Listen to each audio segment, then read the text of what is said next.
a bill to amend the Solid Waste Disposal Act relating to review of regulations under such act and to amend the Comprehensive Environmental Response, Compensation, and Liability Act of 1980 relating to financial responsibility for classes of facilities. Pursuant to the rule, the bill is considered read the first time. The gentleman from Ohio, Mr. Johnson, and the gentleman from New York, Mr. Tonko, each will control 30 minutes. The chair will now recognize the gentleman from Ohio. House will come to order. Committee will be in order.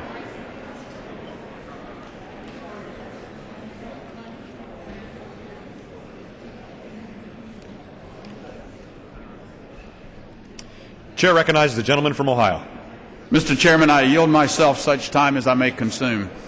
Gentleman's recognized. Mr. Chairman, the House is not in order. Gentleman's correct. The committee will come to order.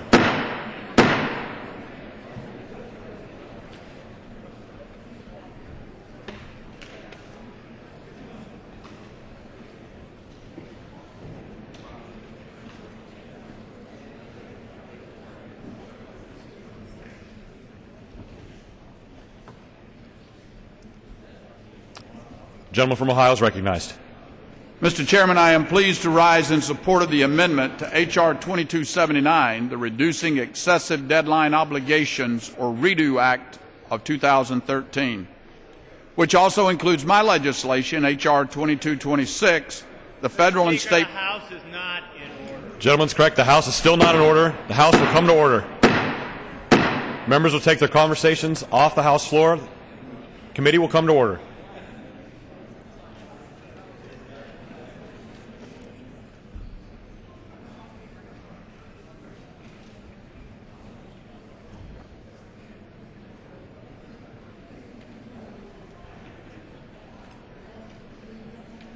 Committee will come to order.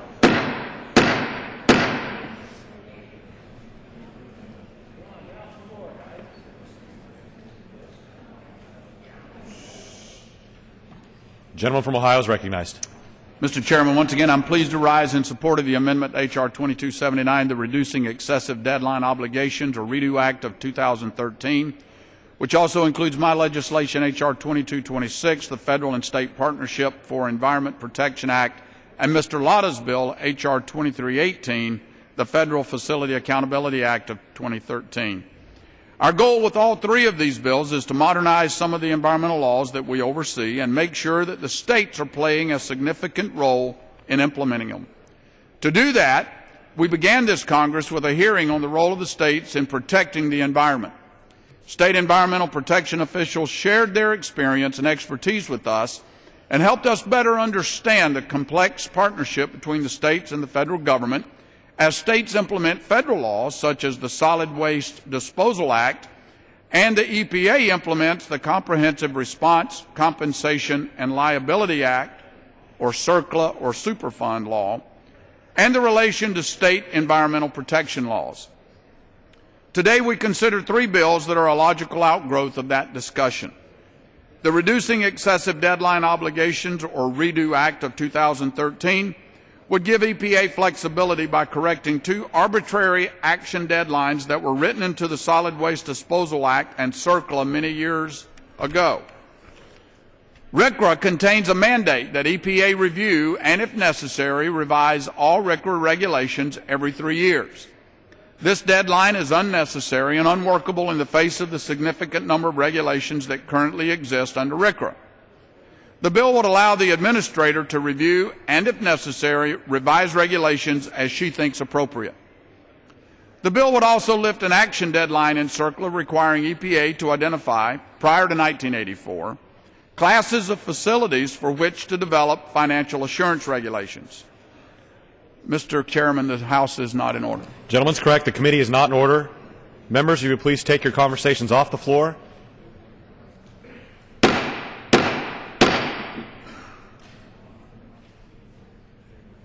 Gentleman from Ohio is recognized. More than 30 years passed without action from the EPA to promulgate regulations regarding financial assurance. A lawsuit and court order finally prompted the EPA action just a few years ago. In the meantime, the states and other federal agencies have long since acted, putting in place strong financial assurance requirements of their own. That's why the bill also provides that if EPA does get around to establishing federal financial assurance regulations, the states' requirements would not be preempted. The bill also requires the EPA to gather information regarding the financial assurance programs of states and other federal agencies and report to Congress regarding whether there is a need for additional regulation by the EPA.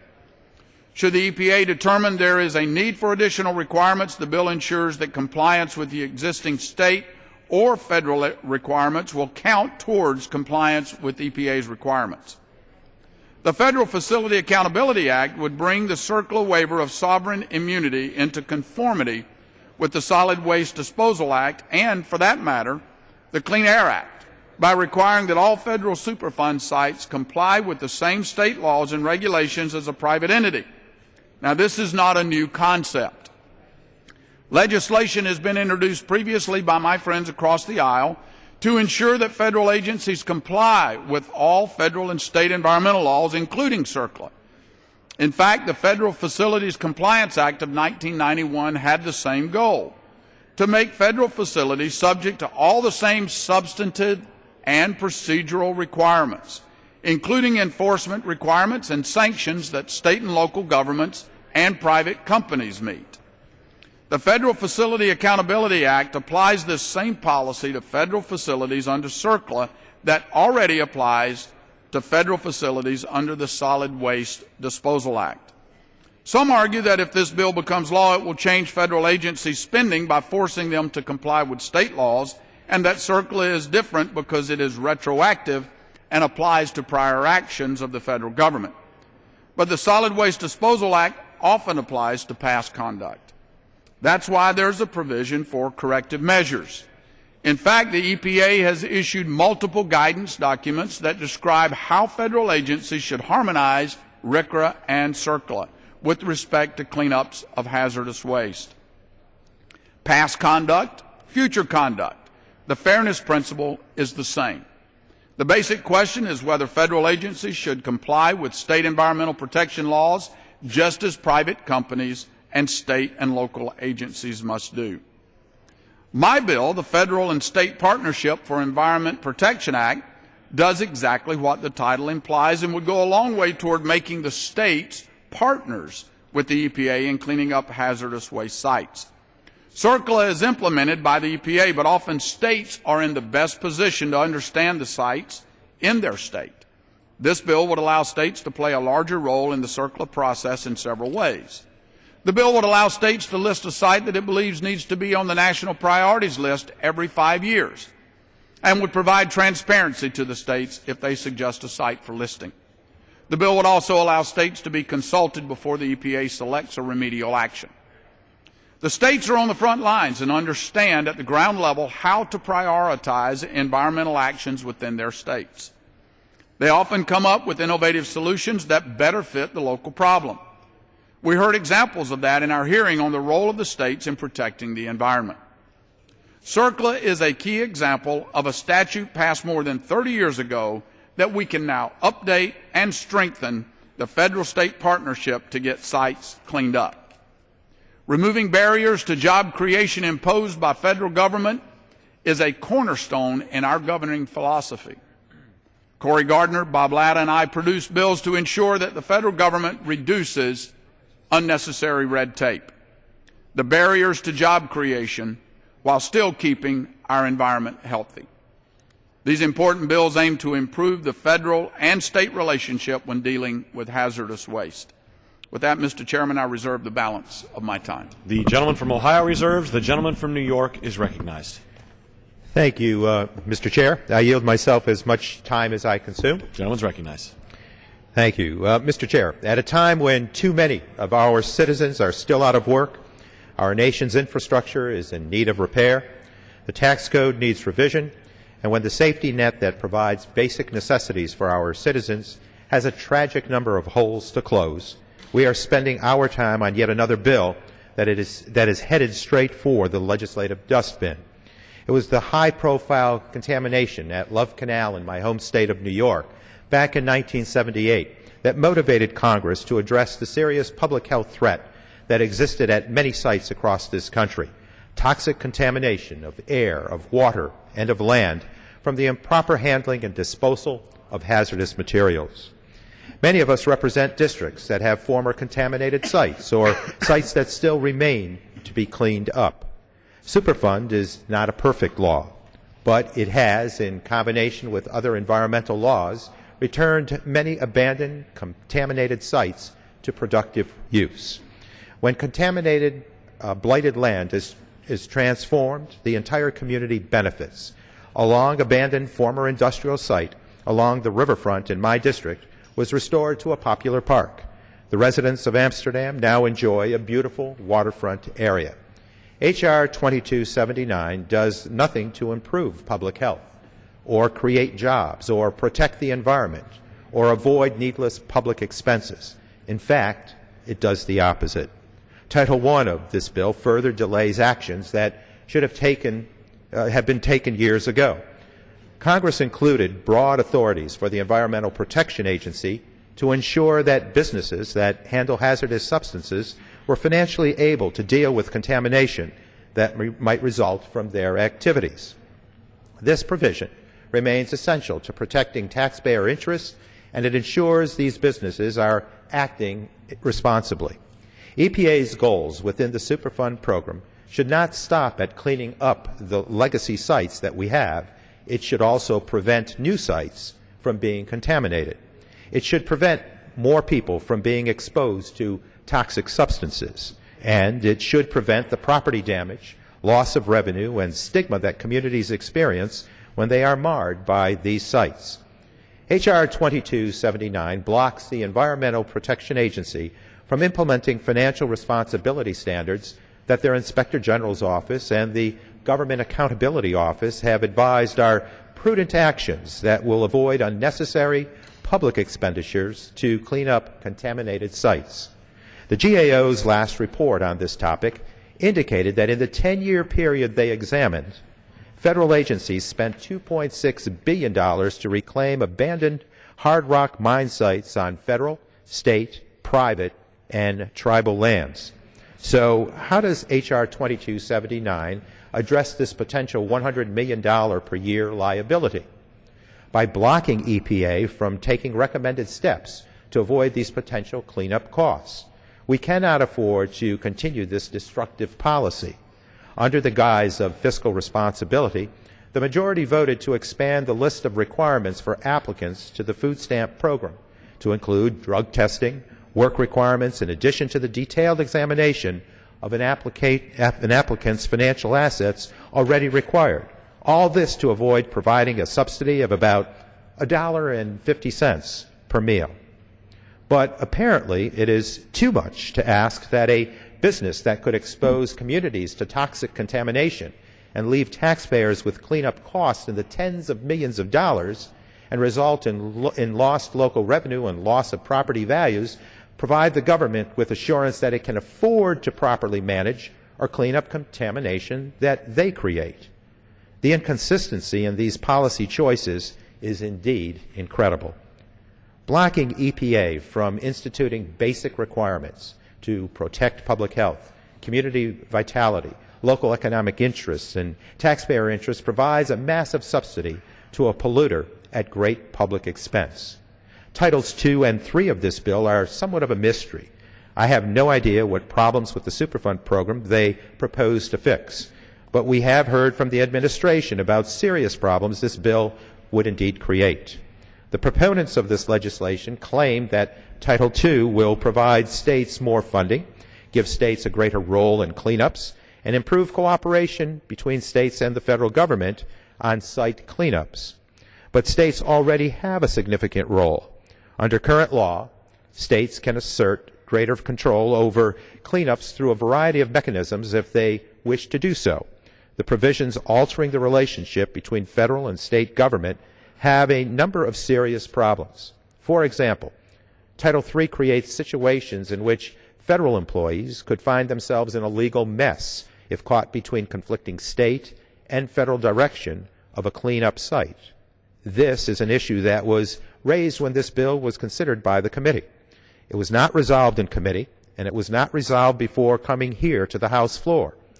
This is not the first bill this House has considered that demonstrated a disregard for federal workers. This House has repeatedly turned to federal workers to shoulder an unfair amount of the burden of deficit reduction. Our erratic appropriation process has made their jobs more difficult, even as we have reduced their benefits and frozen their salary. We shut down the government, creating tremendous uncertainty for their families and barring people from their workplace. Now we are poised to pass a bill that might result in federal workers being put in jail for doing their job. Mr. Chair, I've touched on a few of the problems with this legislation. This is a poorly crafted bill that offers nothing for the public. It will not speed cleanups. It will not save money. It will not improve public health. This is bad policy and poorly crafted legislation. And with that, I urge my colleagues to reject it. And, Mr. Chair, I reserve the balance of my time. The gentleman from New York reserves. The gentleman from Ohio is recognized. Mr. Chairman, I'm proud to yield 3 minutes to my colleague from Ohio, Mr. Lana.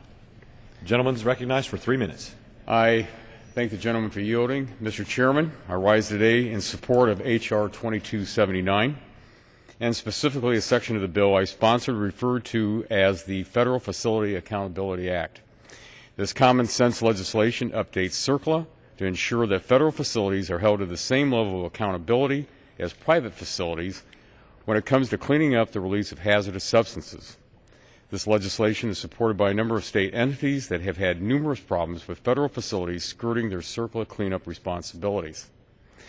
As the Department of Environmental Conservation Contaminated Sites Program in Alaska pointed out during one of our subcommittee hearings, a recurring problem is when federal entities use sovereign immunity as a bar to limit or even refute state involvement and oversight of agency cleanups. In these instances, the federal agency is acting as a responsible party, the regulator in which they get to determine which laws to apply and how safe the remedy needs to be, and they also pay the bill. Further, there is inconsistency in how federal agencies apply their CERCLA authority. The Federal Facilities Accountability Act addresses these concerns and existing ambiguity by ensuring current and formerly owned federal facilities will have to comply with the same state requirements as a private entity doing cleanup under CERCLA, and specifically identifies the the types of state procedure and substantive requirements that are applicable to the federal government. Some of the most pressing environmental problems exist at current and former federal facilities, and states have come a long way in developing strong regulatory programs to protect public health, safety, and the environment. It makes sense for federal agencies to comply with these state environmental laws and to clean up contamination at federal facilities to the same standards as everyone else. With strong independent state enforcement authority, the environmental performance of federal agencies will undoubtedly improve.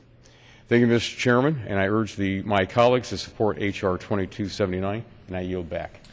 The gentleman yields back. Gentleman from Ohio reserves. Gentleman from New York is recognized. Mr. Chair, thank you.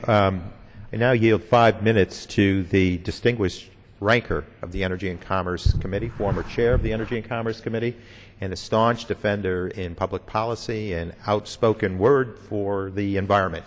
And so we ask for 5 minutes for Ranker Waxman. The gentleman from California is recognized for 5 minutes. Thank you, Mr. Chairman, and my colleague, Mr. Tonko, for your kind words. I appreciate it. Today, the House is considering legislation to reduce the number of cleanups of dangerous contaminated sites that can occur each year, reducing the number of cleanups, at the same time raising the cost to the taxpayers and letting polluters escape responsibility. This bill is a perfect illustration of what's wrong with the House of Representatives. It's a partisan bill developed through an insufficient committee process that erodes landmark public health protections for the benefit of big polluters.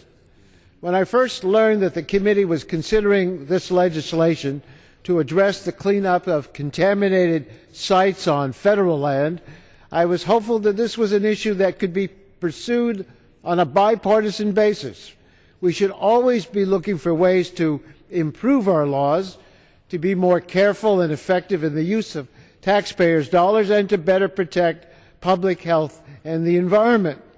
But the Energy and Commerce Committee leadership refused to work with the stakeholders to develop a workable and credible proposal. The Department of Justice, the Department of Defense, both offered to come help us craft new and effective policies, but the chairman of the subcommittee refused to even meet with them. Even worse, after the hearing on the bill, where a bill was out there, we had a hearing on it, the House Republicans added provisions that would let private companies avoid accountability for the pollution they cause. That means we're voting on legislation today to create new hurdles for holding polluters accountable, and we have no legislative record to explain it. The outcome of enacting this bill should be obvious. If polluters don't pay to clean up their pollution, then it just becomes one more burden on the taxpayer, and none of us should want that. This is a continuation of a disturbing trend. Over the last 3 years, under Republican control, the House has voted over 400 times to weaken environmental laws. Last year, the House voted 51 times to benefit the oil and gas industry, from gutting laws that fight climate change to repealing rules that cut toxic air pollution. The House Republican leadership appears to have no qualms about targeting any public health and environmental protection. The House Republicans seem to have forgotten. We represent all of the American people. We represent the parents who want to know that their children are not being exposed to cancer-causing pollution. We represent taxpayers who don't want to spend millions to clean up a polluted industrial site simply because a big corporation decided to walk away. And we, yes, even represent the federal employees who shouldn't have to face the threat of state sanctions just for doing their job and following the law as they would under this bill. The administration strongly opposes this bill because it could delay cleanup of contaminated sites with the most urgent human health and safety risks. All of the Democrats on the Energy and Commerce Committee voted against these bills that have been combined and are being presented to us today. We all oppose it because it will increase litigation and let polluters off the hook. This bill would be vetoed if it ever made its way to the President's desk. Most likely, it'll never see the light of day in the other House. This bill might play well with some special interest groups, but it should never become law, and I urge all members to oppose this legislation. The gentleman from California yields back. The gentleman from New York reserves. The gentleman from Ohio is recognized. Thank you, Mr. Chairman. I have to respond, I think, briefly. I appreciate the ranking member's passion in addressing these issues, but we need to clear up what some of the facts actually are. CBO has scored these bills and has come back and said that there are no significant cost increase associated with these. Furthermore, in regards to meeting with the Department of Justice and the Department of Defense, that meeting did occur, and the concerns that they rose were mainly around criminal liabilities for federal employees, and that was addressed in the final legislation. So I'm not sure why we're still debating those issues, but at this time I'd like to yield 2 minutes to my colleague from Colorado, Mr. Gardner.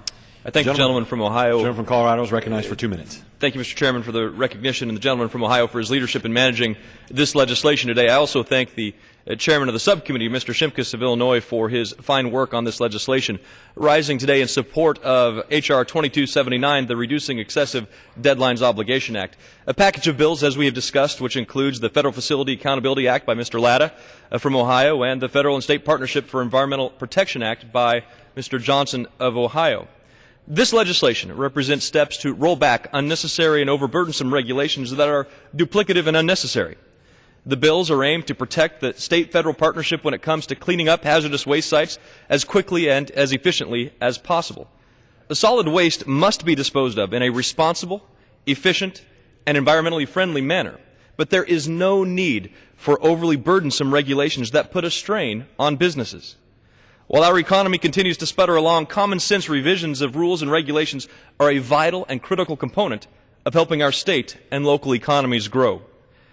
My bill, the REDO Act, does two things. It allows the EPA the authority to revise and review the Resource Conservation and Recovery Act, or RCRA, regulations as appropriate, instead of every 3 years as required under current law. Even the EPA, in written testimony to this committee, to Energy and Commerce Committee, said this regulation, the regulation that we are changing, can pose a significant resource burden on the EPA given the complexity and volume of EPA's RCRA regulations. Again, the EPA has problems with the rule. We're simply trying to change the rule to give them the power to meet the rule. And that's why it's all the more surprising that the President would issue a veto threat over a regulation that his own agency, as written testimony, is saying that they can't comply with it. I have problems with it. This bill also provides that when the EPA promulgates a financial responsibility requirement, existing state or federal requirements are not preempted, and EPA's requirement will fill whatever gap may be left by the requirements set forth by states and other federal agencies. If the EPA does revise requirements, they must submit a report to Congress explaining their justification to do so. It's a common sense bill, common sense job legislation, and I urge this chamber's support. Thank you, Mr. Chairman. Gentleman's time's expired. Gentleman from Ohio reserves. Gentleman from New York is recognized. Mr. Chair, I yield an additional 1 minute to the gentleman from California. Gentleman from California is recognized for 1 minute. I thank you for yielding so I could correct the record. A bipartisan staff on our committee met with the Department of Justice and the Department of Defense to hear a long list of objections they had to the bill. That was before the markup in committee. When we went into the markup in committee, I personally asked in the public session if Chairman Shimkus, the chairman of the subcommittee, would meet personally with the Department of Justice and Department of Defense because they had great concerns about the bill. He said at that markup that he would. We checked with the Department of Defense, we checked with the Department of Justice, and there has been no such meeting. There has been some change, but they have not really addressed all the issues that I think members should have been taking into consideration. There was really not an attempt, if the gentleman would permit, to work this out on a bipartisan basis, to hear what other people had to say about it. This bill was driven through and being written, whether we had a hearing, written after the hearings, or they had a markup, written after the markup, without getting all the facts, and it's a flawed bill as a result of it. Thank you for yielding to me. Gentleman's time has expired. Gentleman from New York reserves. Gentleman from Ohio. Thank you, Mr. Chairman. I'm proud at this point to yield 3 minutes to my good friend from Pennsylvania, Mr. Meehan. Gentleman from Pennsylvania is recognized for 3 minutes. I thank the gentleman from Ohio. I move to strike the last word. Section 106 of this bill requires that the owners and operators of facilities holding certain quantities of materials that are included on the Department of Homeland Security's Chemicals of Interest list report those materials to their state emergency response commissions.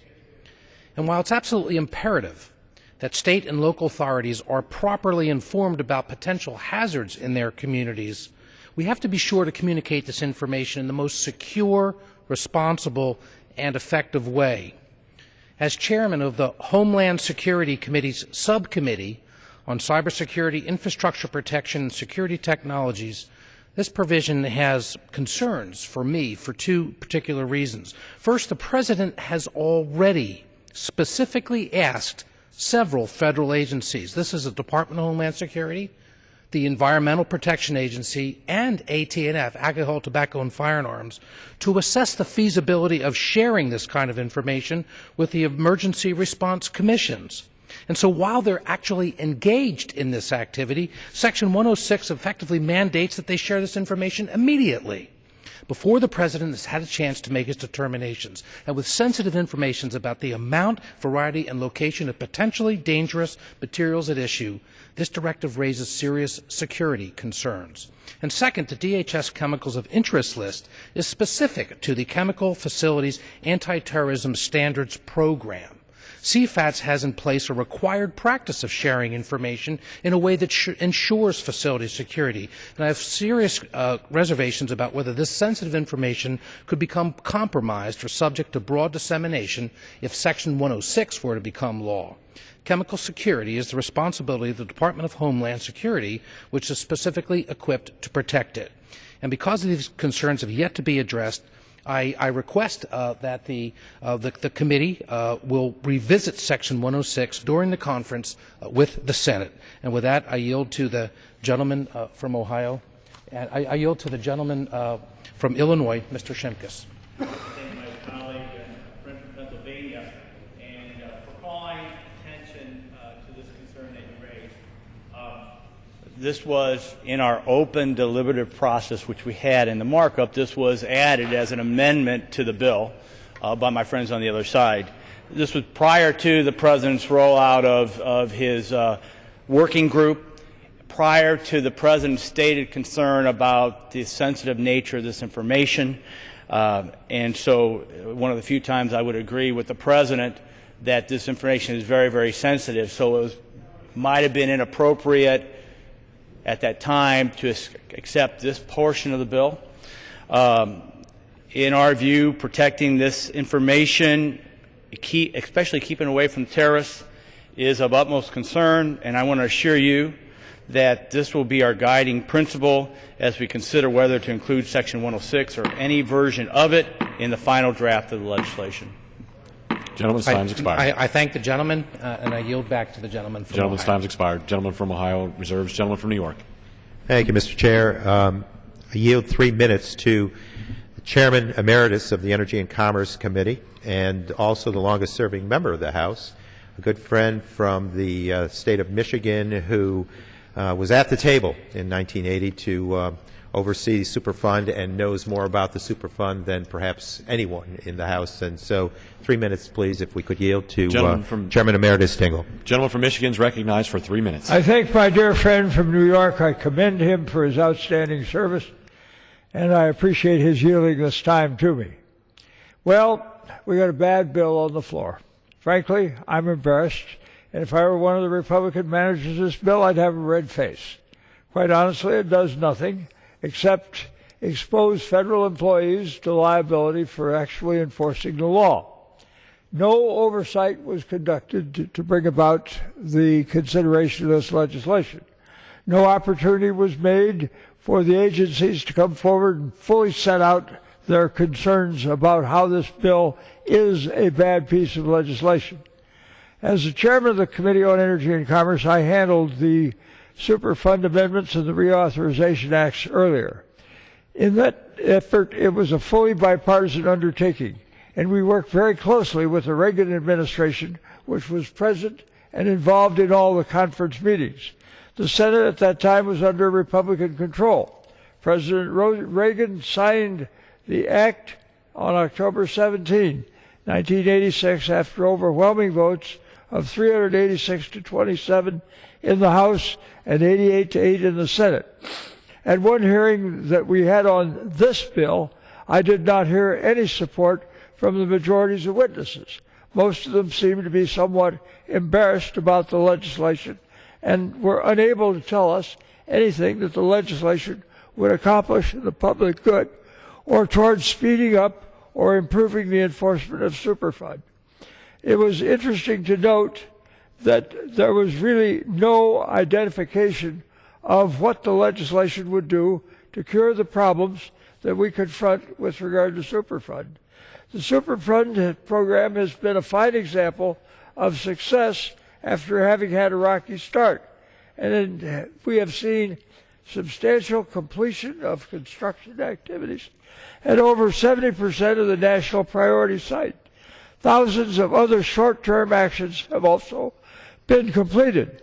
Before charging headlong into solving problems that are not backed up with a factual record and with no showing whatsoever of a need for the legislation, I recommend that this body first gather the evidence that it needs from EPA, from states, from local governments, from industry and communities to better understand what, if any, problem need to be addressed.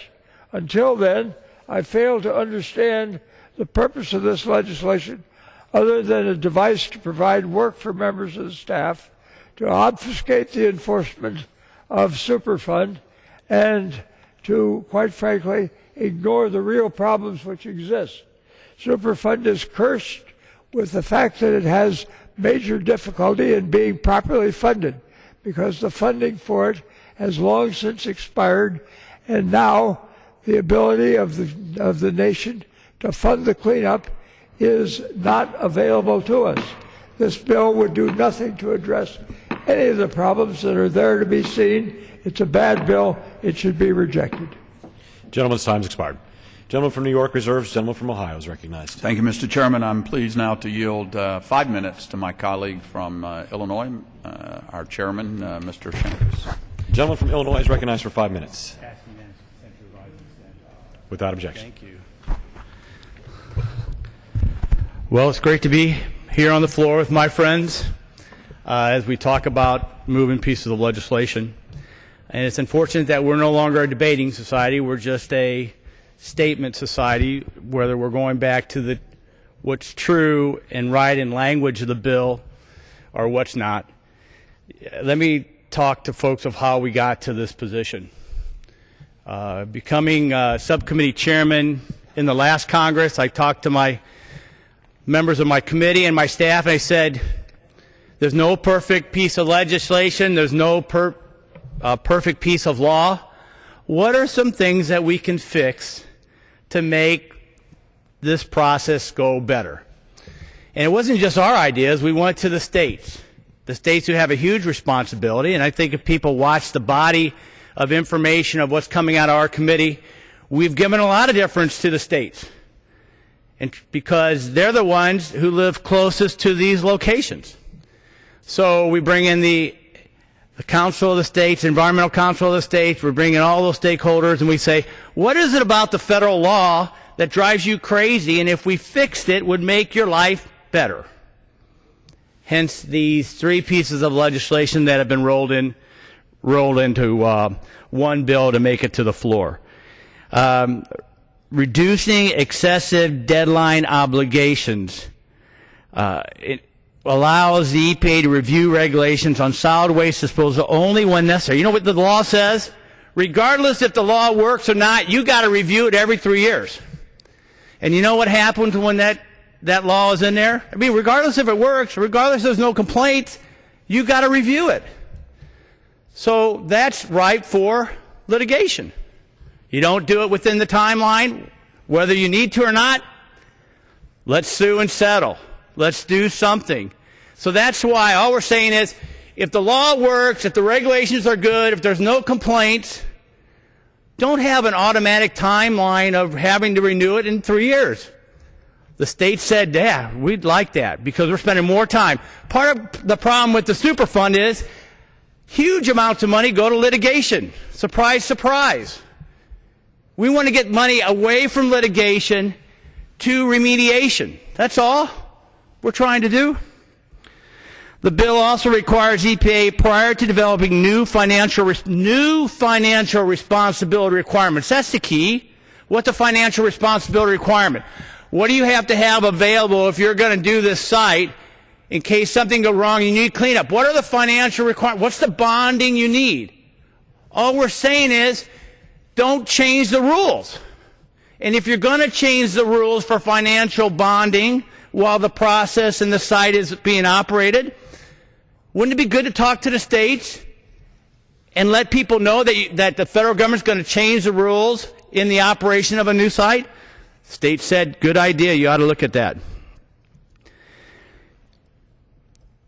One other part of the bill is the federal and state partnership Environmental Protection Act of 2013, which requires the EPA to consult with states when undergoing a removal action. So usually what happens, the Superfund site, federal government gets involved, they're going to help do the majority of the cleanup.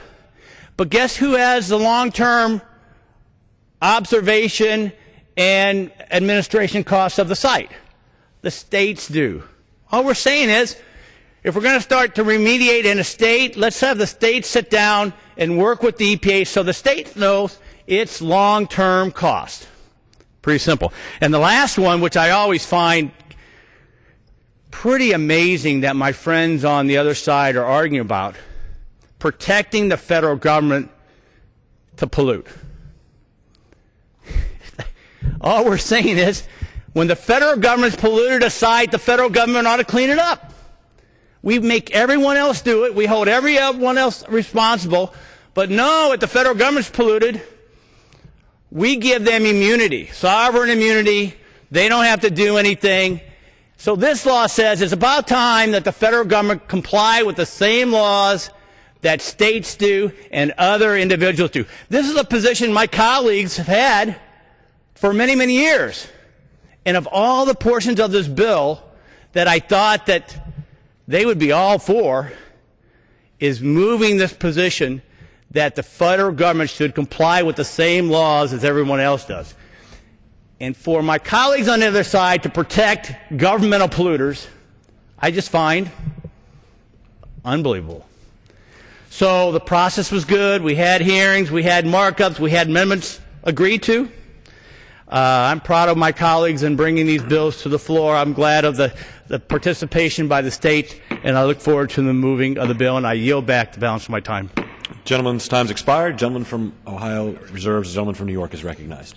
Thank you, Mr. Chair. I will yield, but before so doing, I would like to make a few comments. I keep hearing from the bill's supporters that the states need and want this legislation.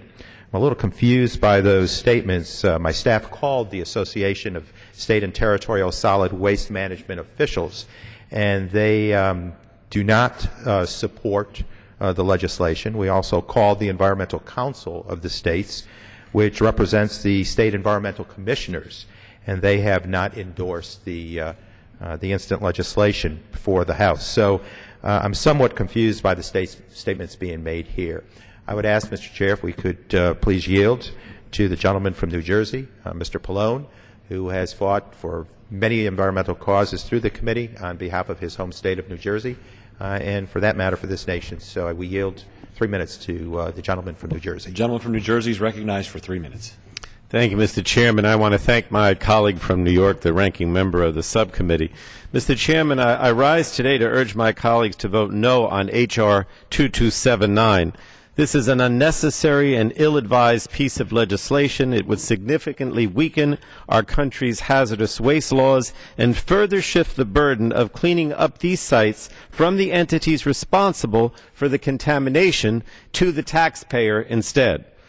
Mr. Chairman, polluters are already not paying their fair share to help clean up America's worst toxic sites, and this bill only makes things worse. Since 1995, when the Superfund taxes expired, taxpayers have shouldered an unreasonable responsibility to pay for these cleanups. I have a bill, the Superfund Polluter Pays Act, which would reauthorize the original Superfund fees and make polluters, not taxpayers, pay the cost of cleaning up Superfund sites. Congress needs to reinstate the polluter pays taxes so the industries most responsible for polluting our land and water are held responsible for cleaning up our toxic legacy, a legacy that severely affects my home state of New Jersey. But again, we face the prospect of the Republican majority dismantling our nation's critical environmental laws. The bill before us today is really a combination of 3 bills, all of which will hinder hazardous cleanup across the country. And I'm especially troubled by provisions in the bill that enable states to veto sites from being added to the Superfund National Priority List, as well as a provision that weakens the requirement for companies who deal with hazardous materials to carry insurance to cover contamination threats. Absent this insurance requirement, it will be easier for a company to go bankrupt and shirk its responsibility to clean up contamination that it has caused. So, Mr. Chairman, cleaning up Superfund sites creates jobs by converting the contaminated areas into productive land ready for redevelopment and employing engineers, construction workers, and others engaged in the cleanup. I've seen this in my home state. New Jersey has more Superfund sites than any other state, and my county of Middlesex actually has more sites than any other county. But we've cleaned up a lot of these sites and created jobs, and they're now used for recreation, for manufacturing, for shopping centers, so many other things. We don't want to weaken the Superfund law. That would be a huge mistake. So I urge all of my colleagues to vote no on this legislation, and I yield back. Gentleman yields back. The gentleman from New York reserves. Gentleman from Ohio is recognized. Thank you, Mr. Chairman. Just a couple of quick points of clarification. My friend and colleague, Mr. Tonko, and I, we agree on many things, and we've got a history of having worked together to hold the EPA to common sense rules, and I appreciate that. But I need to clarify just a couple of quick things that my colleague mentioned. From the Environmental Council of States, I have here before me a letter that I'd like to enter into the record, Mr. Chairman, stating that the Environmental Council of States is writing to support many of the concepts included in this legislation on all three pieces of this legislation. And the other organization, the Association of State and Territorial Solid Waste Management officials, they don't take positions on legislation. So no matter what the piece of legislation would be, if you call them, they're not going to take a position on it one way or another. That doesn't mean that they do not support this. They simply don't take positions. So I wanted to make those clarifications for the record, and without objection, I'd like to enter this letter into the record.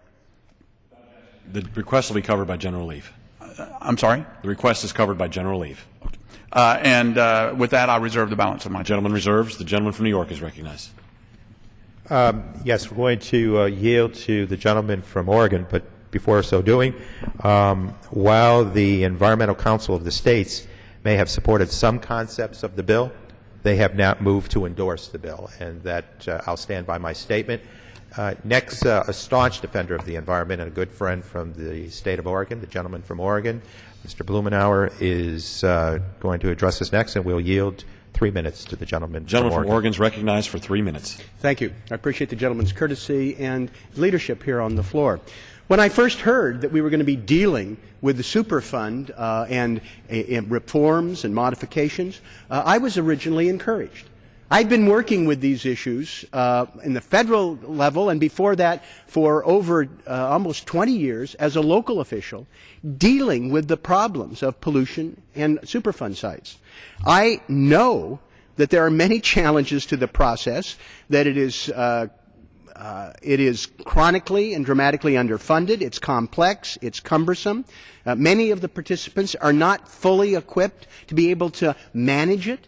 And we've learned a little bit in the almost 30 years since the legislation was passed.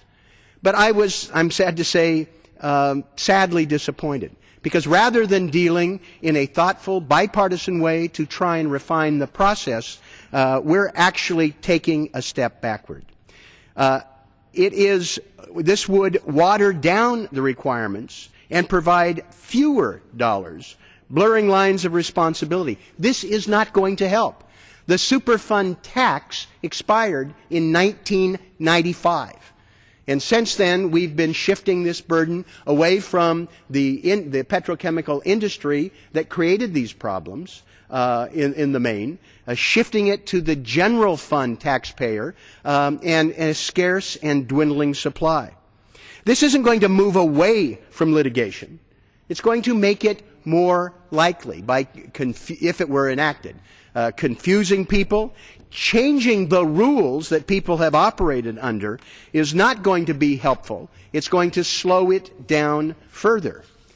I am deeply concerned that the Department of Defense has not fully met its obligation as the largest generator of Superfund sites in the United States.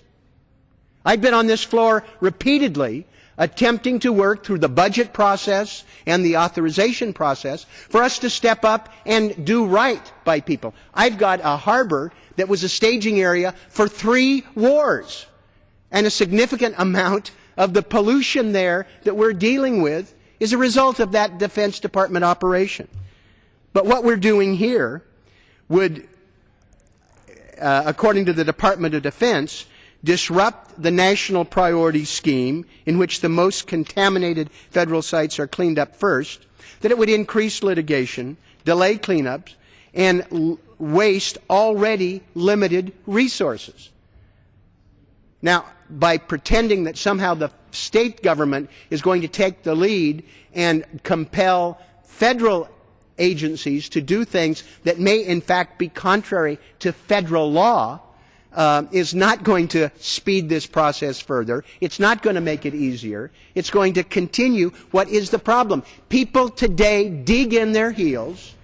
We haven't actually moved forward to try and work carefully in a... May I have 30 additional seconds? We'll yield the gentleman from Oregon an additional 1 minute. Gentleman's recognized for an additional minute. To thoughtfully, in a bipartisan session, refine it. We're going ahead and trying to superimpose on top of it things that will undercut that effort.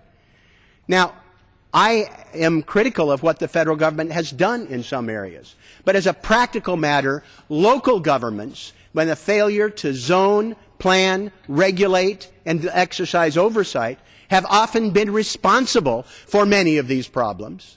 And they have, in the main, not stepped up and been aggressive with the strictest of standards.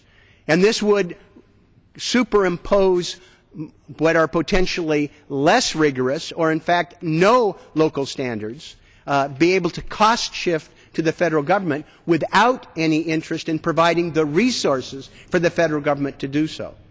I would hope that our friends, if they're sincere, would spend time with people who are in the trenches and look for ways on a bipartisan, thoughtful way to refine the Superfund program so that in the spirit of what originally created the legislation, we can do something that will do better by our constituents, better by the environment, and better by the taxpayer.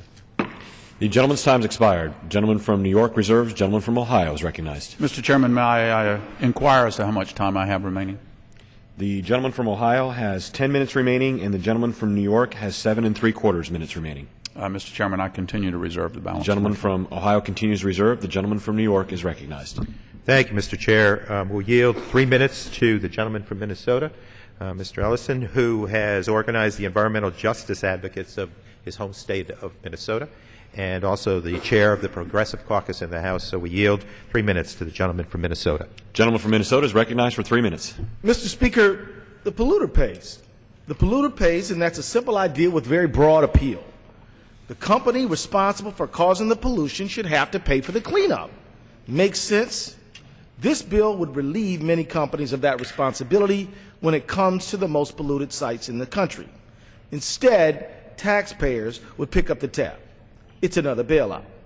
Currently, if a company is part of an industry with a record of pollution, it needs to post a bond or buy insurance. This requirement helps to prevent a company from polluting until it goes out of business, leaving the taxpayer with the bill for the cleanup. H.R. 2279 allows the company to skirt its financial responsibility. In essence, to internalize all the money they make while they're polluting, but to externalize all the cost after they're done and leaving everyone else to shoulder the burden. That's not free market enterprise, that's crony capitalism. The bill would also reduce funding for these highly contaminated sites. It should be increasing funding for these sites so that their cleanup does not drag on for decades. Less funding is not the answer. Because funding is already so short, these Superfund sites, we have to prioritize the worst sites for cleanup. And the result is the national priorities list. This bill would disrupt that priority system. So, Mr. Speaker, instead of letting polluters off the hook, we should use the money to put people to work by cleaning up the long list of toxic sites all over the country that are exposing people to toxic waste, pushing down property values, and inhibiting economic growth. And as I close, I just want to say this bill, like so many bills offered by the majority, rests upon a falsehood.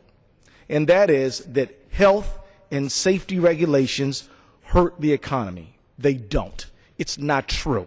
It is a false statement, and there's no evidence for them to prove that it is true.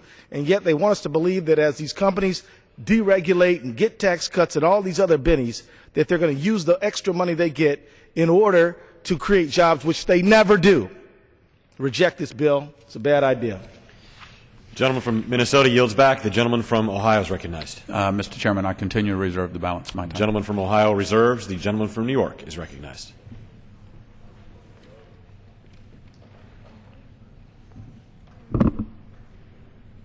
Mr. Chair, I have no further speakers, and I'm prepared to close. Gentleman's recognized. Mr. Chair, H.R. 2279 is a deeply flawed bill that will increase costs, increase litigation, slow down the pace of cleanups, and indeed put the public at risk. It will do nothing to make cleanups at contaminated sites more efficient or more effective. The proponents' intended goals for this legislation are not reflected in the bill's language.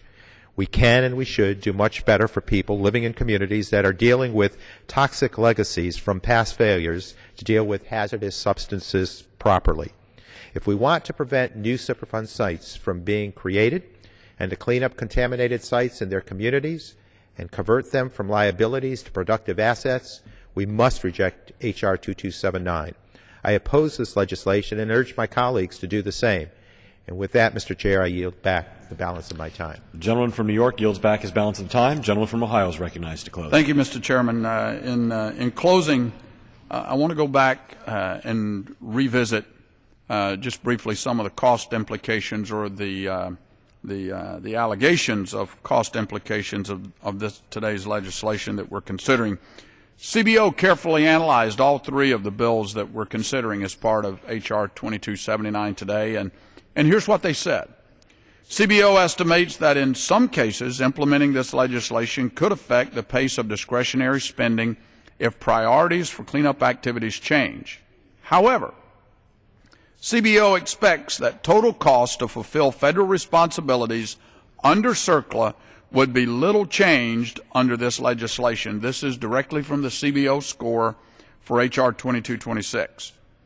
Based on information from the EPA, CBO expects that removing the current requirement to review certain regulations every 3 years would reduce administrative costs. However, some of these savings in administrative expenses would be offset by spending on the new requirement to report to Congress any financial responsibility requirements. CBO estimates that, on balance, implementing this legislation would not have a significant net impact on spending that is subject to appropriation over the 2014-2018 period. Enacting H.R. 2279 would not affect direct spending or revenues. This is directly from the CBO score for H.R. 2279.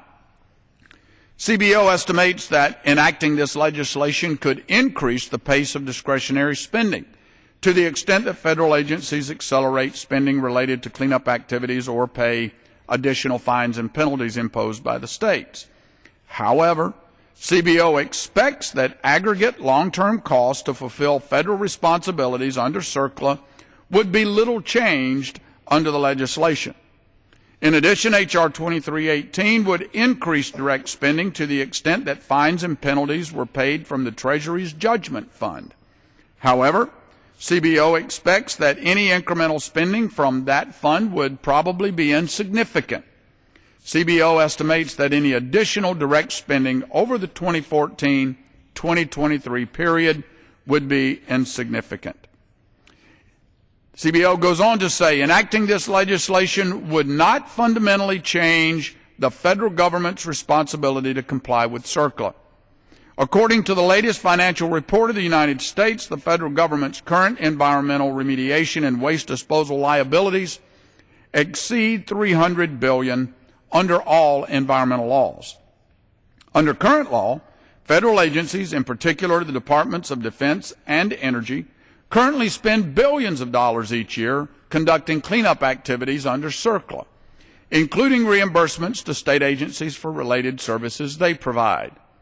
Based on information from federal agencies and industry representatives, CBO expects that enacting this legislation could induce federal agencies to accelerate their compliance activities at some facilities, possibly changing the timing of funding requests for certain projects. As a result, H.R. 2318 might lead to greater compliance costs for federal facilities for the years immediately following enactment, but the long-term cost of compliance would not change substantially. And so I just wanted to make that point for the record. And finally, in closing, I want to urge my colleagues not to be misled by my colleagues' argument that this bill somehow prevents the EPA from enacting financial assurance requirements. It simply does not. More than 30 years passed before EPA complied with the requirements of CERCLA and started the process of developing financial assurance requirements. All this bill does is require the EPA to acknowledge the body of law developed by the states and other federal agencies in the more than 30 years since the EPA has failed to act. This legislation does not limit EPA from establishing federal CERCLA financial responsibility requirements or from setting a minimum level of financial assurance that is required. H.R. 2279 merely ensures that existing state and federal requirements can be used to meet those requirements where appropriate, and ensures that existing state protections that may already exceed a new federal minimum requirement will not be automatically voided. The purpose of the provision in the bill requiring the EPA to report to Congress before new CERCLA financial responsibility requirements are enacted is to make sure that there is a legitimate need for new requirements. It does not prevent the EPA from promulgating new requirements if they are necessary. My colleague argues that the bill is based on the false premise that states are implementing adequate financial assurance requirements. The bill does not prejudge state financial assurance requirements. What the bill does is require the EPA to analyze the existing financial assurance requirements, and it directs the EPA to fill the gap left by financial assurance regulations developed by the states or other federal agencies. But make no mistake, if there is a regulatory gap and that the EPA believes that gap needs to be filled, the EPA is free to enact regulations. The purpose of financial assurance under 108B of CERCLA was to prevent the creation of new Superfund sites. The bill provides a mechanism for gathering information to decide whether the existing state and federal financial assurance requirements are adequate to protect the federal government from incurring response costs under CERCLA. The bill directs the EPA to gather information and report back to us before it promulgates any additional requirements. It does not otherwise preclude the EPA from enacting rules if the EPA determines it's necessary. And in fact, we understand that the EPA has already been gathering this information from the states and other federal agencies like the Bureau of Land Management and the Forest Service. The bill simply sets out a process for us to learn what state and other agency requirements are out there and whether there's a need for more regulation before the EPA creates yet another layer of regulation. Contrary to what my colleagues are saying, the bill does not cut off any rulemaking by the EPA. And with that, Mr. Chairman, I yield back the balance of my time. The gentleman from Ohio yields back the balance of his time. All time for general debate has now expired. Pursuant to the rule, the bill shall be considered for amendment under the 5-minute rule. In lieu of the amendment in the nature of a substitute recommended by the Committee on Energy and Commerce, printed in the bill, it shall be in order to consider as an original bill for the purpose of amendment under the 5-minute rule an amendment in the nature of a substitute, consisting of the text of Rules Committee Print 113-30. That amendment in the nature of a substitute shall be considered as read. No amendment to that amendment in the nature of a substitute shall be in order, except those printed in Part A of House Report 113-322. Each such amendment may be offered only in the order printed in the report by a member designated in the report, shall be considered read, shall be debatable for the time specified in the report, equally divided and controlled by the proponent and an opponent, and shall not be subject to amendment and shall not be subject to a demand for division of the question. It is now in order to consider Amendment Number 1, printed in Part A of House Report 113-322. For what purpose does the gentlelady from Arizona seek recognition? Mr. Chair, I have an amendment at the desk.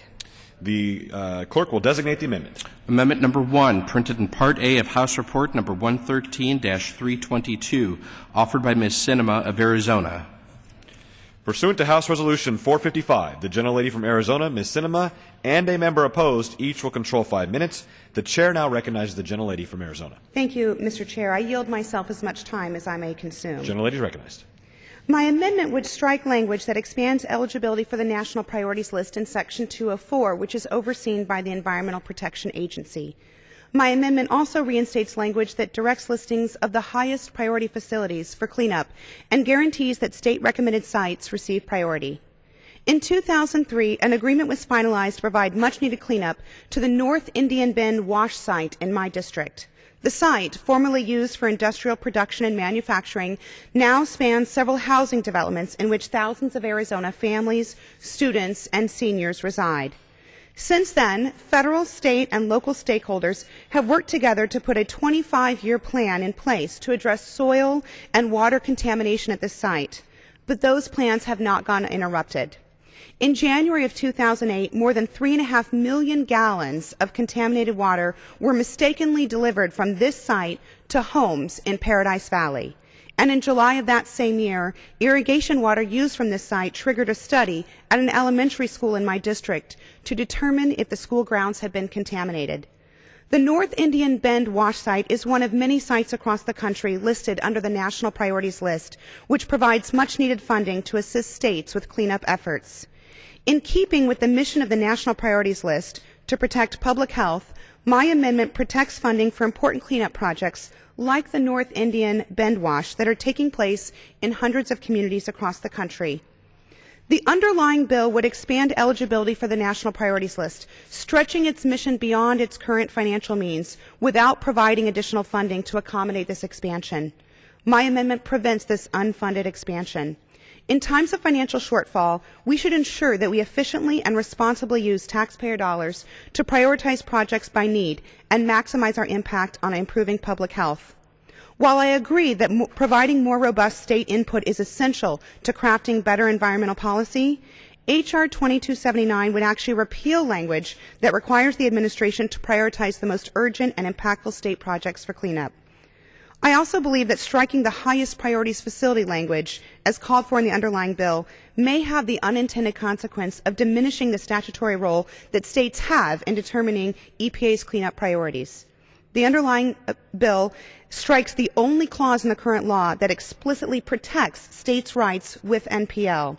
Without this language, it's possible that the underlying bill could result in the EPA placing certain projects that states have requested at the bottom of their funding priorities while still following the law. My amendment reinstates the language directing EPA to make tough choices that necessarily respect the interests of our states. We all share the desire to work towards common sense, reasonable solutions, using tax dollars wisely, facilitating job growth, and improving public health. This amendment provides a meaningful fix to the underlying bill by preventing an unfunded expansion of the NPL and directing the administration to make tough choices that respect the rights of states. I urge my colleagues to vote yes on this amendment. And, Mr. Chair, I reserve the balance of my time. Gentleman from Arizona reserves. For what purpose does the gentleman from Ohio seek recognition? Mr. Chairman, I rise in opposition to the amendment. The gentleman is recognized for 5 minutes. Mr. Chairman, this amendment strikes the provision that would allow states to list a site on the national priorities list once every 5 years. States have a great deal of experience and expertise in cleaning up sites contaminated by hazardous waste, and states are often in a better position to understand the realities of site cleanup in their state and to understand the local or regional issues affecting the cleanup. But there are times when it would be better addressed by the EPA under CERCLA, and there would be a significant delay in the listing process. And as a result, the bill also allows a state to designate a site that meets the criteria for listing to the national priorities list once every 5 years. CERCLA currently permits states to list a site on the national priorities list only once. States have taken to calling this their silver bullet. Using the silver bullet fast-tracks the listing of a site on the NPL and allows states to often avoid the lengthy listing process. Some states have already used their silver bullet, while others hold on to it and wait for a site that it believes would be better addressed by the EPA under CERCLA. My colleague indicated in a Dear Colleague letter she circulated earlier today that the bill could result in EPA placing silver bullet projects at the bottom of the priority list while still remaining in statutory compliance. While I appreciate my colleague's concern, this statement is both misleading and incorrect. The reality is that EPA can place a silver bullet site, or any other site for that matter, at the bottom of its priority list at any time. This bill does not change the EPA's ability to prioritize sites for cleanup. CERCLA is a very process-heavy process, and states are often reluctant to wade into the drawn-out CERCLA process. They would rather clean up the sites themselves and avoid the stigma associated with having a Superfund site in their state. However, there are times when the only way to get a site cleaned up is to get it on the Superfund list. It's not an easy conclusion for states to come to, and states are not clamoring to list on the national priorities list. So any argument that this bill would somehow result in an onslaught of new listings by the states would simply not play out. One of the arguments against allowing states to list a site on the NPL is that it will somehow change the EPA's prioritization of how to spend its cleanup dollars. Just because a site is listed on the NPL does not mean that it will automatically receive funding or somehow jump to the front of the line to receive cleanup dollars. Nothing in this bill changes the fact that the EPA sets the priority for sites to be cleaned up, and the EPA decides how to spend its cleanup dollars. Furthermore, if a site is listed and is being cleaned up using federal dollars, states are financially invested in making sure the cleanup is done right. States must contribute 10% of the overall remedial costs and all of the long-term operation and the maintenance costs. And with that, I urge my colleagues to oppose this amendment, and I continue to reserve the balance of my time. Gentleman from Ohio reserves. The gentlelady from Arizona is recognized. Thank you, Mr. Chair. I yield 1 minute to my colleague from New York, Mr. Sean Patrick Maloney. The gentleman from New York is recognized for 1 minute. Mr. Chairman, I rise in support of my colleague's amendment requiring the EPA to stay focused on the national priorities list. There are 9 Superfund sites where I'm from in the Hudson Valley of New York. Toxic sites once declared uninhabitable are now engines of economic development, and I want to credit the good folks at the EPA, including my friend Judith Enck, who leads Region 2. But one Hudson Valley community with poison in their water has waited over 10 years for a solution. EPA began cleanup at the site in Hopewell Junction in 2003 and officially added Hopewell to the Superfund National Priorities List in 2005. Hopewell Junction isn't some abandoned wasteland. It isn't an empty brownfield. It's a community full of children and families who need our help and who need our help now. Hopewell could be a neighborhood anywhere, a neighborhood where families shouldn't have to choose between clean water and their children's health, between selling their house or staying in a place where they grew up and loved but is now contaminated. My neighbors, like Deborah Hall, have put blood, sweat, and tears into this effort for 10 years to try to clean up Hopewell. 10 years telling anyone who would listen that Hopewell must be a priority because they can't wait. It's outrageous, and they deserve better from their government, and I support this amendment to keep our priorities straight, and I urge my colleagues to do the same. Gentleman's and I time yield expired. back. Gentleman's time has expired. Gentleman from Ohio is recognized. Mr. Chairman, I continue to reserve the balance of my time. Gentlelady from Arizona is recognized with 1 minute remaining. Thank you, Mr. Chair. I yield myself the balance of the time. Gentlelady is recognized. I share the desire of my Republican colleagues to increase the input provided by and the role of states in listing facilities on the national priorities list. But by adding more sites to an already overwhelmed program, we may diminish the effectiveness of this important program. I'm also concerned that the underlying bill, by striking the current statutory language that directs EPA to give state-recommended sites priority, could have an unintended consequence of decreasing the role of states in this process. For these reasons, Mr. Chair, I urge my colleagues to support the amendment. I yield back the balance of my time. Gentlelady yields back. The gentleman from Ohio is recognized for 2 minutes. Mr. Chairman, thank you very much. Mr. Chairman, ironically, the EPA often pushes states to identify more sites that the EPA can put on the list so the EPA can argue for more cleanup funding. The EPA incentivizes states to identify sites that meet the listing criteria by giving the states that identify sites more funds to do initial site assessments. So the long and short of it is that the EPA wants more sites on the NPL. And the EPA wants the states to assist with identifying NPL sites. But the EPA does not want to relinquish control over the actual selection of the appropriate sites. We're trying to help fix that. Again, I urge a no vote from my colleagues on the Sinema amendment. With that, I yield back the balance of my time. Gentleman yields back his time, all time having expired. The question is on the amendment offered by the gentlelady from Arizona. All those in favor say aye. All those opposed say no. In the opinion of the chair, the noes have it. The amendment is not agreed to. Gentlelady from Arizona. Mr. Chair, I ask for a recorded vote. Pursuant to Clause 6 of Rule 18, further proceedings on the amendment offered by the gentlelady from Arizona will be postponed. It is now in order to consider Amendment Number 2, printed in Part A of House Report 113-322. For what purpose does the gentleman from New York seek recognition? Mr. Chair, I have an amendment at the desk. The clerk will designate the amendment. Amendment Number 2, printed in Part A of House Report Number 113-322, offered by Mr. Tonko of New York. Pursuant to House Resolution 455, the gentleman from New York, Mr. Tonko, and a member opposed, each will control 5 minutes. The chair now recognizes the gentleman from New York. Thank you, Mr. Chair.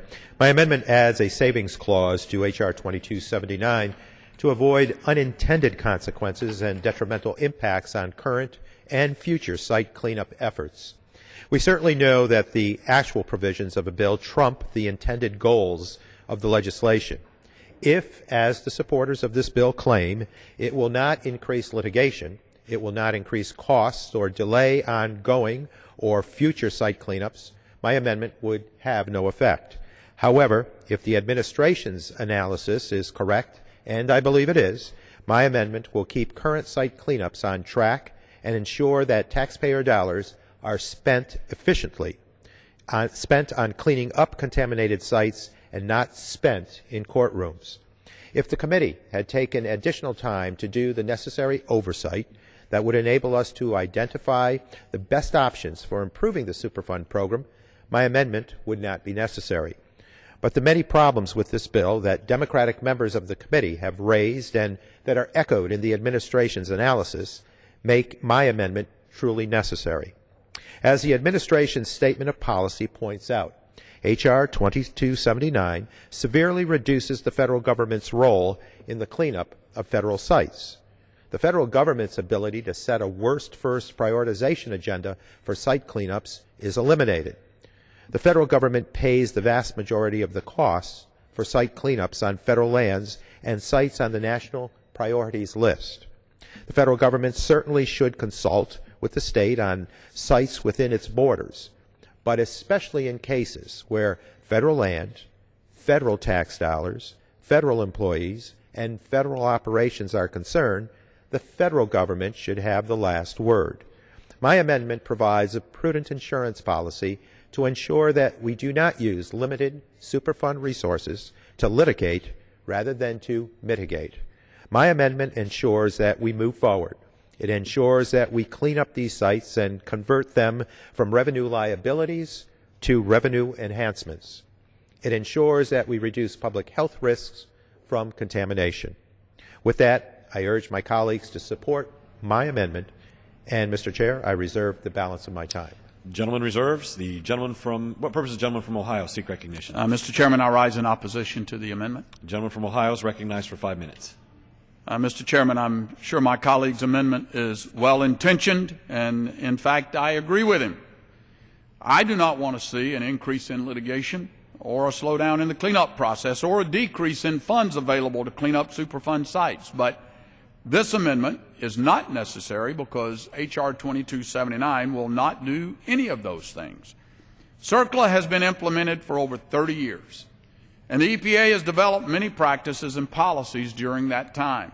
Some of the policies work and are consistently implemented, but many of the policies or practices are ineffective or aren't consistently applied across the EPA regions.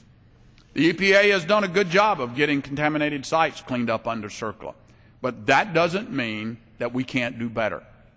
States are often in a better position to understand the local or regional issues affecting the cleanup, and states are well positioned to assist the EPA with all aspects of the response action. By ensuring that the states have a meaningful role in the federal-state partnership under CERCLA and making sure that federal entities are on a level playing field with private entities engaged in CERCLA cleanups, we can do better and get more sites cleaned up faster. My colleague's amendment implies that the purpose of this bill is to thwart cleanup efforts. On the contrary, the purpose of this legislation is to make sure sites get cleaned up in a timely fashion by enhancing the existing role of the states, which are in the best position to assess the conditions at the site. The bill adjusts the top-down culture of CERCLA cleanups, but the bill does not alter EPA's lead role in implementing CERCLA. States are already involved in the CERCLA process. Ensuring that states have a meaningful and substantial role will not slow down the cleanup process. My colleague's amendment also implies that H.R. 2279 will reduce the amount of funds available for cleanup. This is simply not the case. Congress decides on the amount of money to be appropriated to the EPA or other federal agencies for cleanups, and that is not changed by this legislation.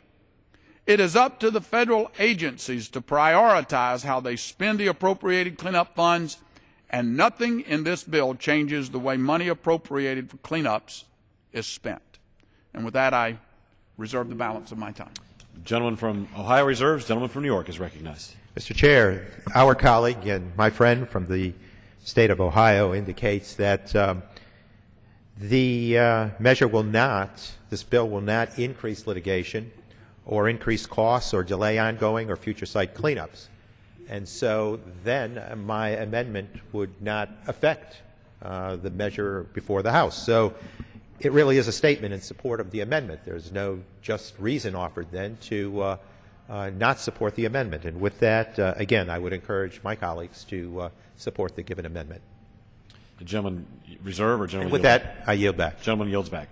Gentleman from Ohio is recognized to close with. Thank you, Mr. Chairman. And once again, I want to say how much I respect my colleague, Mr. Tonko. We continue to work together, have worked together, and have had some successes in holding the EPA accountable to the law. And I appreciate working with him. But this amendment, although well-intentioned, is drafted in such a way that makes it impossibly vague. It is indeterminable whether a provision of the bill would increase the potential for litigation, and I continue to urge my colleagues to vote no on the Tonko amendment. And with that, I yield back the balance of my time. The gentleman from Ohio yields back the balance of his time, all time having expired. The question is on the amendment offered by the gentleman from New York. Those in favor will say aye. Those opposed will say nay. In the opinion, Chair, the noes have it. The amendment is not agreed to. Mr. Chair. The gentleman from New York. I ask for a recorded vote. Pursuant to Clause 6 of Rule 18, further proceedings on the amendment offered by the gentleman from New York will be postponed. Pursuant to Clause 6 of Rule 18, proceedings will now resume on those amendments printed in Part A of House Report 113-322, on which further proceedings were postponed in the following order. Amendment number 1 by Ms. Sinema of Arizona. Amendment number 2 by Mr. Tonko of New York. The Chair will reduce to 2 minutes the minimum time for any electronic vote after the first vote in the series. The unfinished business is the request for recorded vote on Amendment number 1, printed in Part A of House Report 113-322 by the gentlelady from Arizona, Ms. Sinema, on which further proceedings were postponed and on which the noes prevailed by voice vote. The clerk will redesignate the amendment. Amendment number 1, printed in Part A of House Report number 113-322, offered by Ms. Sinema of Arizona. A recorded vote has been requested. Those in support of the request for recorded vote will rise and be counted. A sufficient number having risen, a recorded vote is ordered. Members will record their votes by electronic device. This will be a 15-minute vote.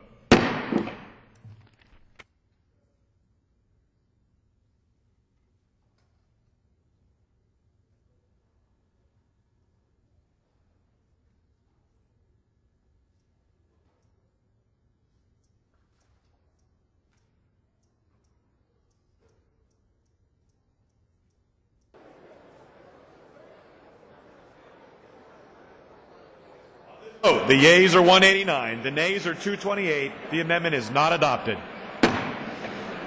The unfinished business is the request for recorded vote on Amendment number 2, printed in Part A of House Report 113-322 by the gentleman from New York, Mr. Tonko, on which further proceedings were postponed and on which the noes prevailed by voice vote. The clerk will redesignate the amendment. Amendment number 2, printed in Part A of House Report number 113-322, offered by Mr. Tonko of New York. A recorded vote has been requested. Those in support of the request for recorded vote will rise and be counted. A sufficient number having risen, a recorded vote is ordered. Members will record their votes by electronic device. This will be a 2-minute vote.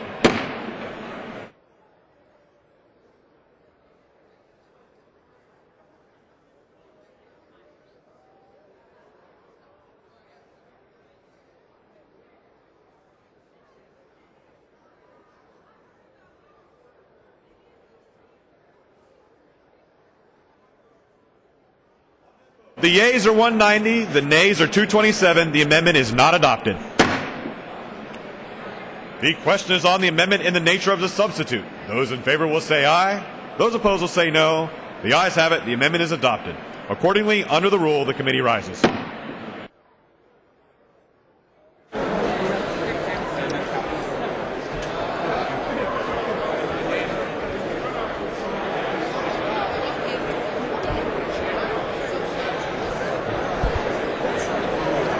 Mr. Chairman. Mr. Speaker, the Committee of the Whole House on the State of the Union has had under consideration H.R. 2279. And pursuant to House Resolution 455, I report the bill back to the House with an amendment adopted in the Committee of the Whole. The Chair of the Committee of the Whole House on the State of the Union reports that the committee has had under consideration Bill H.R. 2279 and pursuant to House Resolution 455 reports the bill back to the House with an amendment adopted in the Committee of the Whole.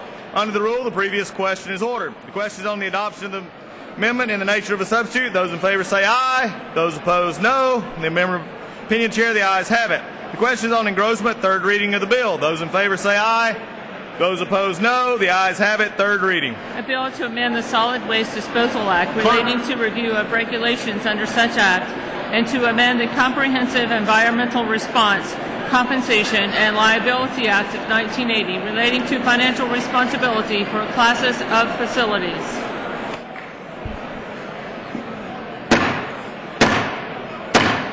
The House will come to order.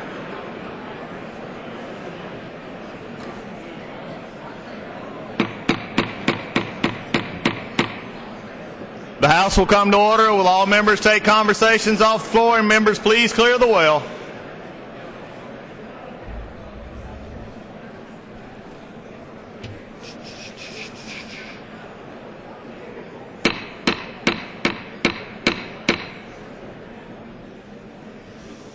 The House will come to order. Please take all conversations from the floor of the House, and please, members, clear the well. For what purpose does the gentleman from California seek recognition? Mr. Speaker, I have a motion to recommit at the desk. Is the gentleman opposed to the bill? I am opposed in its current form. The gentleman qualifies. The clerk will report the motion. Mr. Peters of California moves to recommit the bill H.R. 2279 to the Committee on Energy and Commerce with instructions to report the same back to the House forthwith with the following amendment. At the end of the bill, add the following new title, Title 4, Preserving the Polluter Pays. No objection. Without objection. It's order.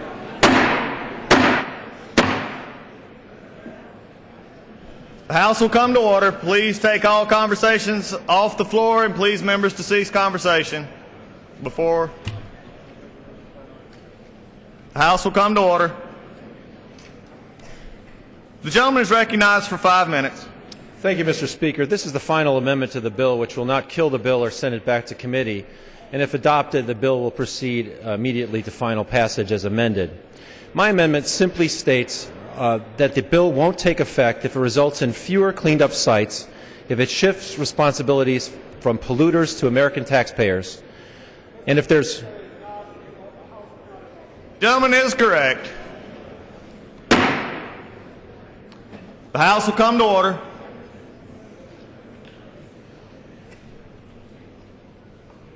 House will come to order. The gentleman will continue.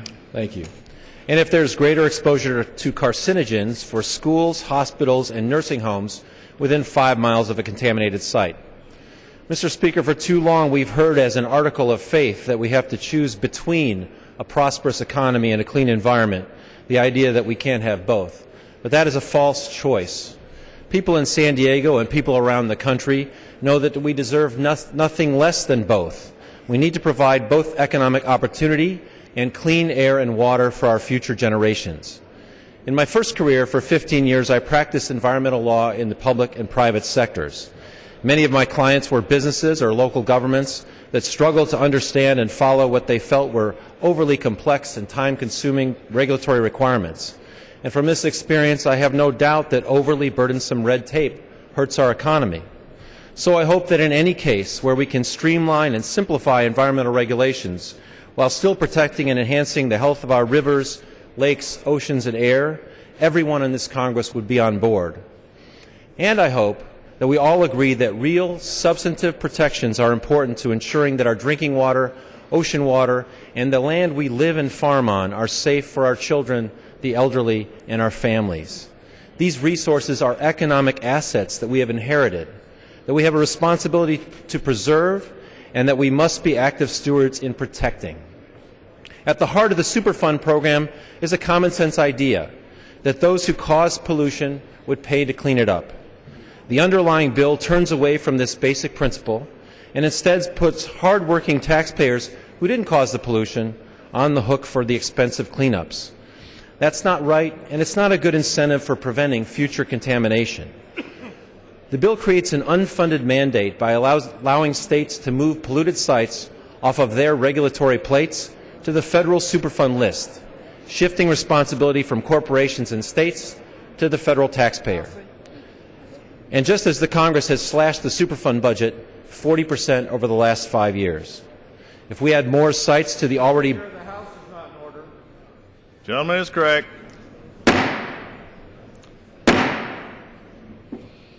House is not in order. Please take all conversations off the floor of the House. The House is still not in order. Gentlemen, continue. Thank you. If we add more sites to the already burdened federal list, we will certainly delay cleanups at the expense of human health and the environment. Second, the bill for the first time ever would subject our federal employees to unfair penalties and perhaps even imprisonment if, in the good faith execution of their duties, they find that they can't comply with a state order because it directly conflicts with federal law. Putting federal workers who are tasked with cleaning up these heavily polluted sites in this position is beyond bad management. It's cruelly unfair, and it effectively scares employees from doing the very job we pay them as taxpayers to do. Finally, the Department of Defense has serious concerns with the bill, as it would make it difficult to clean up many of the nearly 10,000 Superfund sites on military bases. According to the military, the bill would waste money on unnecessary litigation instead of actual site cleanup. Just north of my district in San Diego, a part of Marine Corps Base Camp Pendleton is a Superfund site.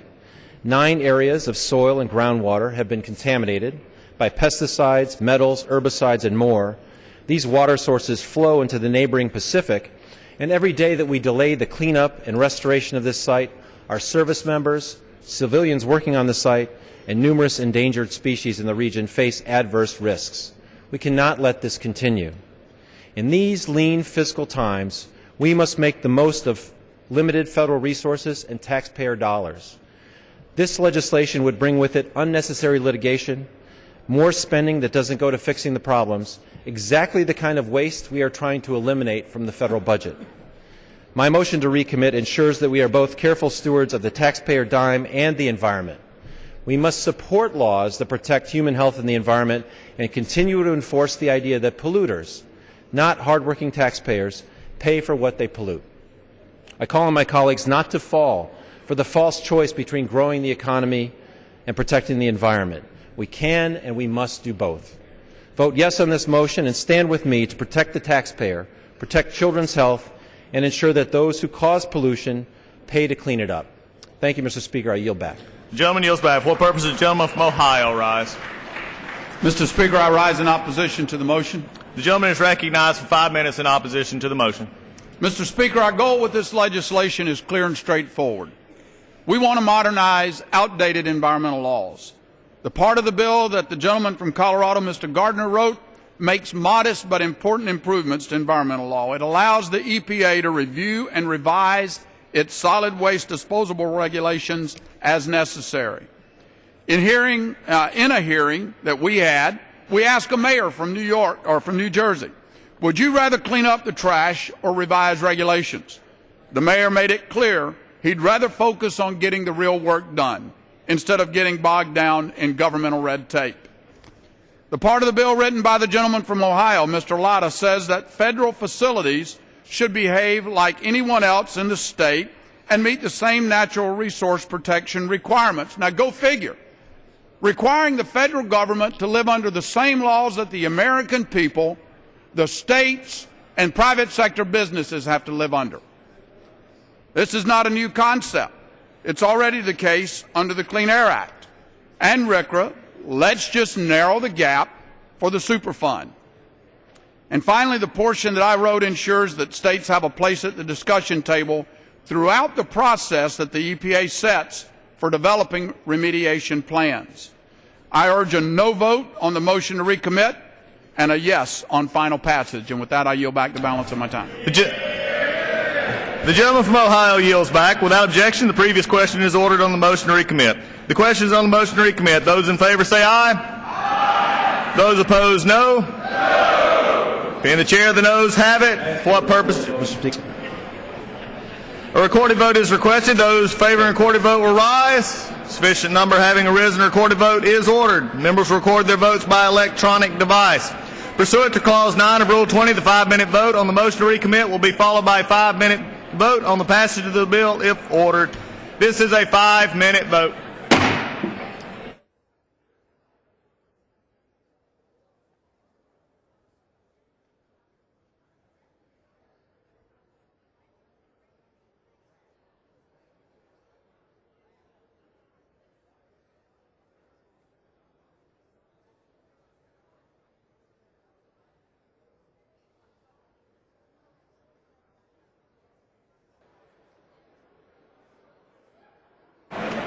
On this vote, the yeas are 188, the nays are 225. The motion is not adopted. The question is on passage of the bill. Those in favor say aye. Those opposed, no. Opinion of the chair, the ayes have it. For what purpose, gentlemen, rise? I ask for a recorded vote.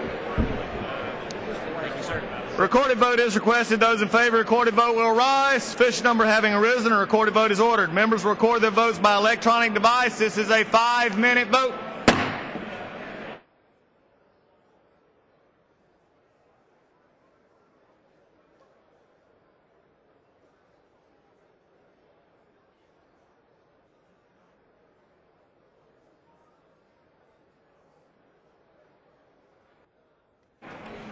On this vote, the yeas are 225, the nays are 188. The resolution is adopted. Most reconsider laid upon the table.